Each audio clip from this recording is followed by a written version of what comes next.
overview and introduction to HIPAA privacy. These are the awareness requirements for all associates. A little bit about ACER2 Solutions before we get into the presentation. ACER2 Solutions develops tools to support information security regulatory laws and regulations as follows: FSMA, GLEBA, HIPAA, NIAC, NERC, and PCI DSS. These are information security compliance regulations. We have a long history of technical implementation partnerships.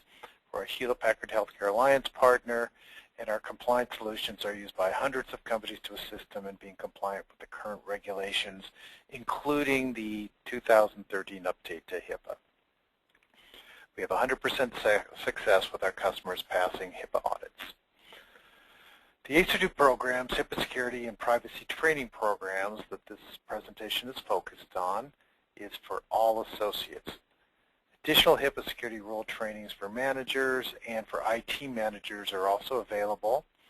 And for the privacy rule, we have the all associates again, which we are covering here, and the HIPAA privacy rule for all employees, including management and IT.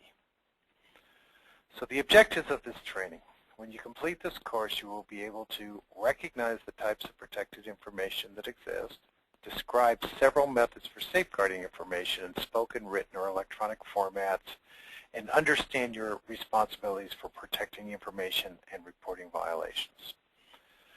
So the training components are made up of 7 parts. We're going to start out with the overview of the HIPAA privacy. Then we're going to move into definitions and other components of the total training prior to you taking your test and hopefully getting your pass certificate. So there are 2 parts of HIPAA. Many people think HIPAA is just one thing. It's actually 2 parts. The first was the privacy rule, and that's what this training. It defines the set of standards for privacy of PHI, and we'll get into definitions in a minute, and defines what you have to protect.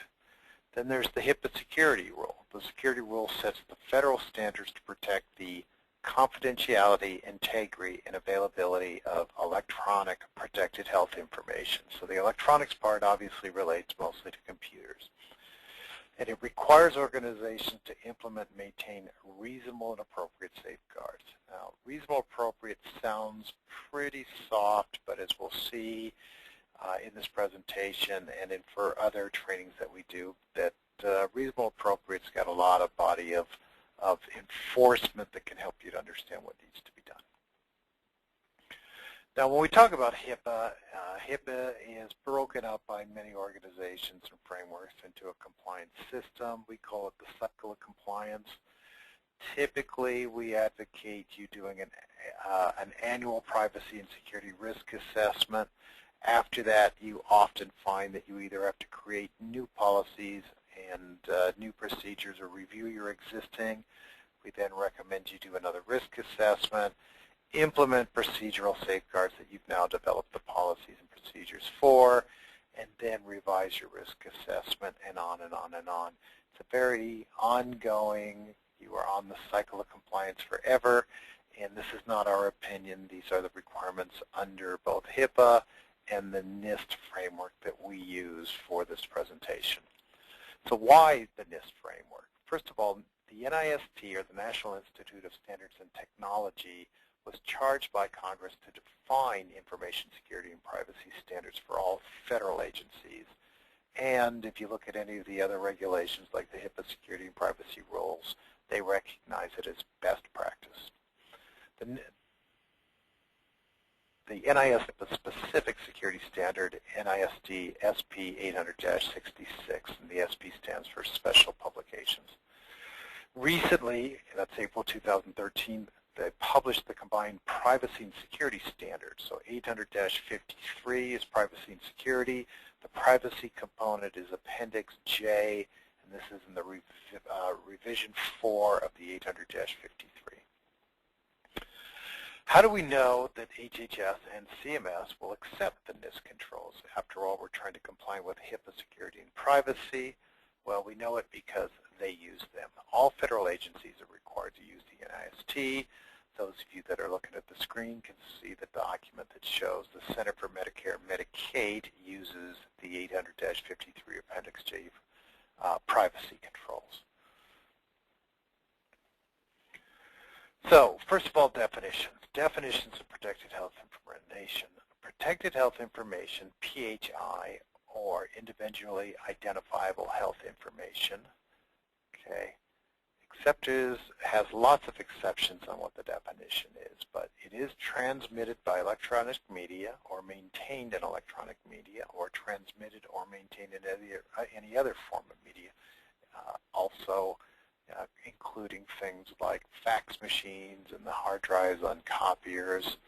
Protected health information exclusions. There are a lot of exclusions, and specifically it's excluded in education records and the family rights and records describing the employment records held. So lots of different nuances to this, but we're going to really stay at the awareness level. Don't get into the nuances. Best practices said when in doubt, err on the side of caution.